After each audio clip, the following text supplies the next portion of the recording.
apa yang disampaikan oleh Bang Zuma ya saya tanggapi. Oke ya, pertama-tama yang saya tanggapi tadi ketika Bang Zuma mengutip Kisah Para Rasul 2 ayat 30. Ya, saya coba bacakan ya, Kisah Para Rasul pasal 2 ayat 30 ini. Ya. Ini Bang Zuma sudah gagal paham dan perlu belajar lagi untuk Alkitab ini Bang Zuma. Ya. Ya. Saya baca ya. Tetapi ia adalah seorang nabi dan ia tahu bahwa telah berjanji kepadanya dengan mengangkat sumpah bahwa ia akan mendudukan seorang dari keturunan Daud sendiri di atas takhtanya. Ya. Itu ayat itu Bang Zuma tidak berhenti sampai di situ.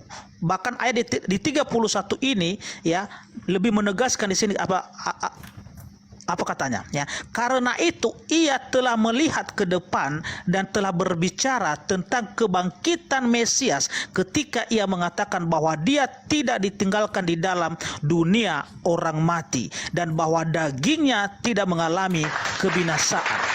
Ya, oke lah, Yesus inilah, ingat Bang Zuma ya, 32 itu jawabannya.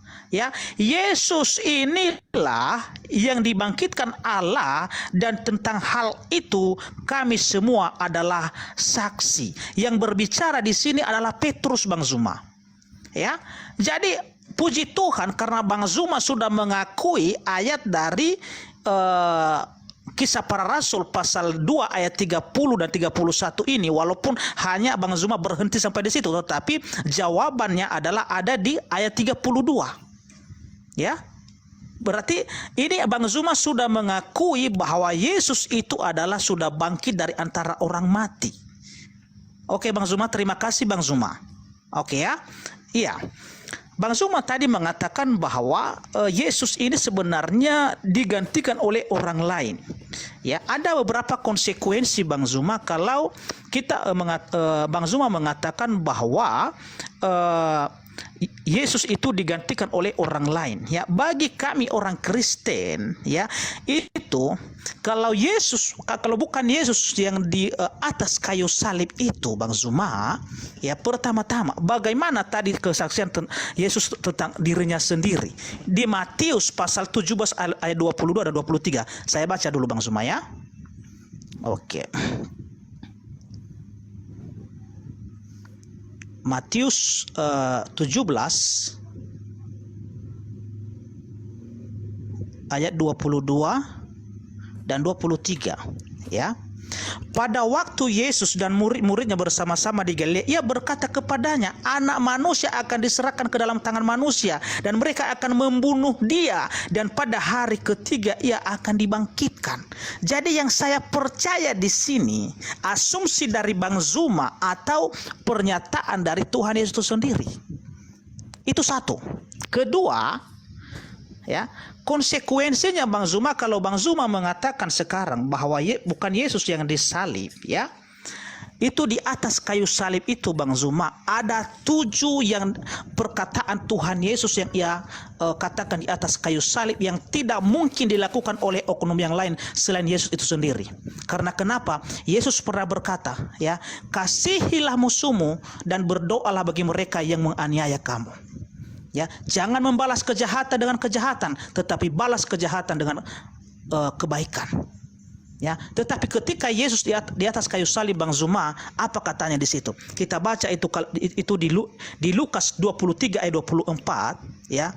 Dia berkata demikian. Ya Bapa, ampunilah mereka karena mereka tidak tahu apa yang mereka perbuat. Itu satu Bang Zuma. Kalau bukan Yesus itu ya, inilah keistimewaan Yesus itu. Artinya semua yang ia ajarkan, hukum-hukum yang ia ajarkan kepada para muridnya selama ia 33 tahun 6 bulan di dunia ini, dia sudah genapi itu semua Bang Zuma. Dan di atas kayu salib itu ketika dipaku tangannya, ya, ketika darahnya tercurah, ya, dia merasakan sakit, bukan kata kutukan yang keluar dari mulut, tetapi dia mengampuni. Ya, di Lukas 23 ayat 24. Ya, ya Bapa, ampunilah mereka. Kedua, ya, kalau bukan Yesus yang di atas kayu salib itu, ada orang yang disalibkan di sebelah kanannya, Ya, dan ketika di sebelah kanannya ini kita baca ya. Itu di Lukas 23 ayat 20 ayat 43. Kita baca ya.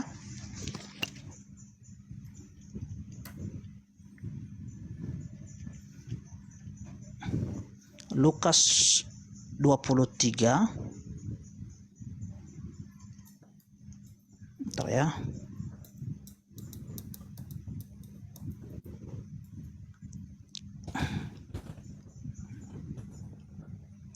Ayat 43. Iya. Kita baca dari ayat sebelumnya ya. Ya. Dari ayat 39 aja kita baca biar jelas Bang Zuma ya. Injil Lukas pasal 23 ayat 39 sampai 43.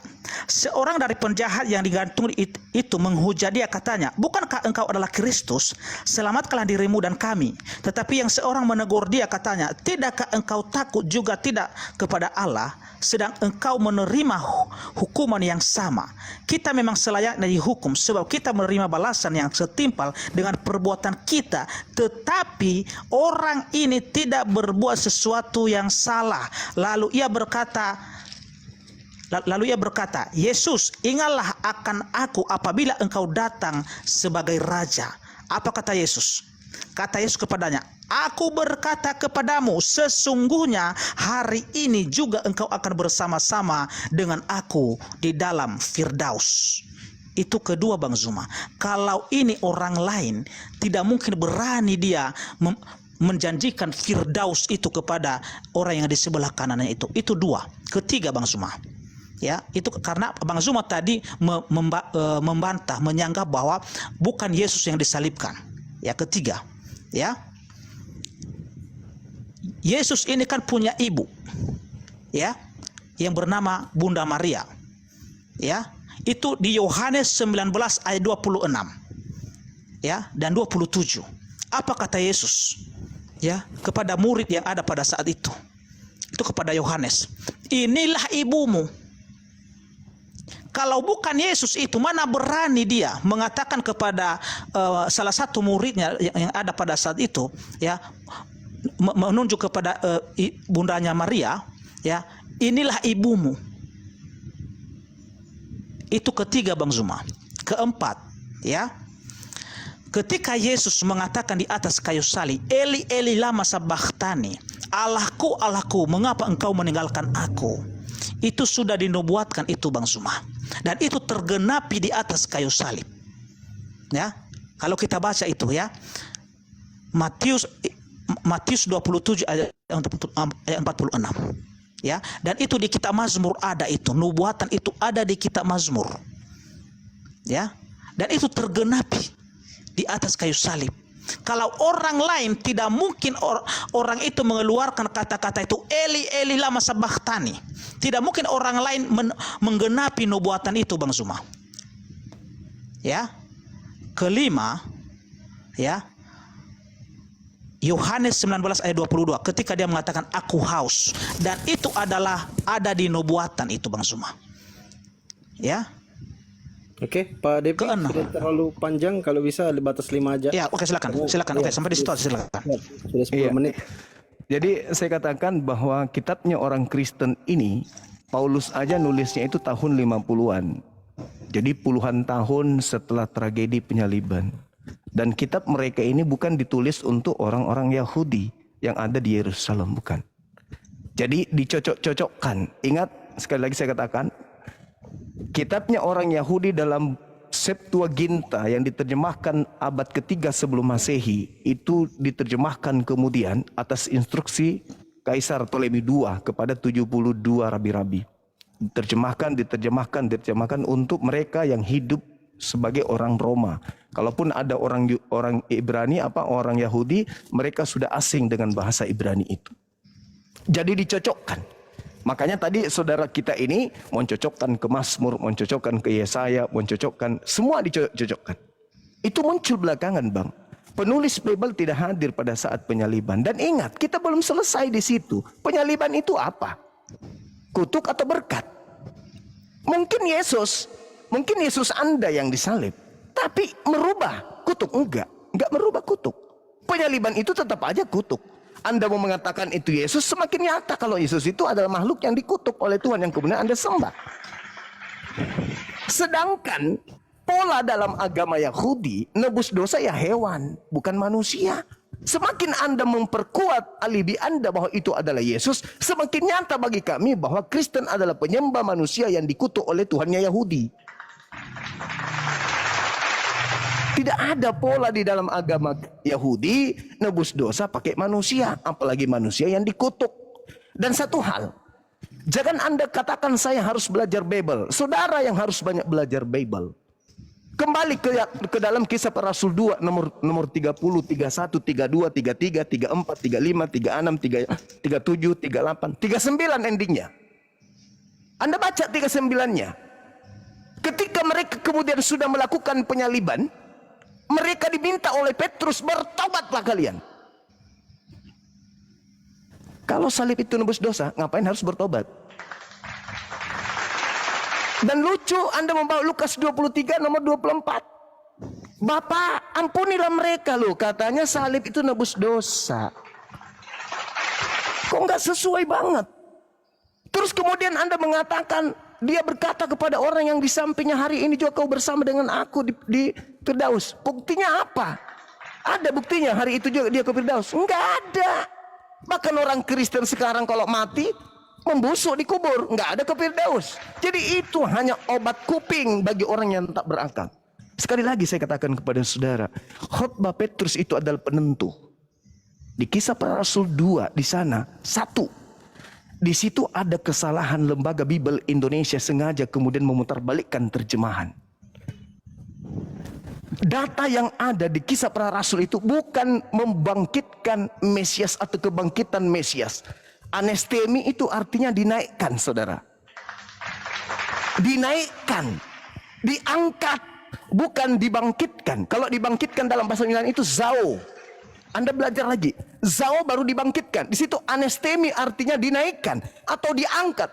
Bal rafa'ahullah, diangkat ke atas. Kemudian yang diangkat ini kawan tidak ditinggal di alam kubur. Nomor 31, 32 dan tidak mengalami kematian. Di dalam bahasa Yunani jelas dikatakan bahwasanya diaspora. Diaspora itu artinya tidak mengalami kebinasaan, alias tidak menjadi mayat, alias tidak menjadi orang mati, tidak binasa. Tidak binasa artinya tidak mati. Sedangkan dia diangkat oleh tangan kanan Elohim. Kalau Anda membaca Mazmur 118, Anda akan tahu bahwa ternyata Elohim ketika mengangkat kemudian orang seperti Musa, maka yang diutus itu adalah tangan kanannya. Siapa itu? Malaikat-malaikat yang datang kepada Nabi Musa. Anda baca di dalam Mazmur 118, kemudian nomor 16, dan juga ada di kitab Keluaran. Jadi tangan kanan Tuhan itu adalah malaikat yang diutus kemudian untuk menyelamatkan anak-anaknya, hamba-hambanya yang suci. Itu yang perlu Anda pahami. Jadi khotbah Petrus itu bukan berbicara mengenai Yesus yang Anda sembah, tetapi dia sedang berbicara tentang anaknya Maria yang diselamatkan dari kematian. Tidak mengalami pembusukan, tidak mengalami kebinasaan, kemudian dia dagingnya tidak mengalami kematian. Disebut di situ, Bang, disebut Kisah Para Rasul 2 nomor 31, dagingnya tidak binasa. Anda ngerti enggak itu? Dagingnya tidak binasa artinya apa?